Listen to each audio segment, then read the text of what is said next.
Happy fathers day అండి. అమ్మ ప్రేమ మనకి నిత్యము కనిపిస్తూ ఉంటది. కానీ నాన్న ప్రేమ అనేది మనకి కనబడినటువంటి ప్రేమ. ఎందుకంటే నాన్న ఎక్కువగా బయటలో ఉంటాడు. పనుల మీద వాటి మీద వెళ్తుంటాడు. కానీ ఇంటి దగ్గర అమ్మ ప్రేమ మాత్రమే మనం చూస్తూ ఉంటాం.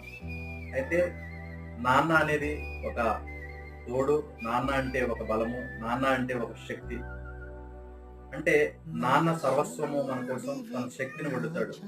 ఒకసారి మనం గుర్తు చేసుకోండి, పండగలు జరిగినప్పుడు ఇంట్లో ఆహ్, కొడుక్కి, కూతురికి, భార్యకి వీళ్ళకి బట్టలు కొనాలని ఆయనే తాపత్రయపడతాడు. కానీ తనకి బట్టలు తీసుకోవాలని ఏనాడు కూడా ఆలోచించడు. అంటే తనకు లేకపోయినా పర్వాలేదు, నా పిల్లలకి ఉండాలనే ఆలోచన కలిగి ఉంటాడు. అంటే తండ్రి ప్రేమ అట్లాంటిదనమాట. కనుక తండ్రిని మరింతగా మనం ప్రేమిస్తూ, గౌరవిస్తూ ఉంటాడని నమ్ముచున్నాను మిత్రమా. Thank you.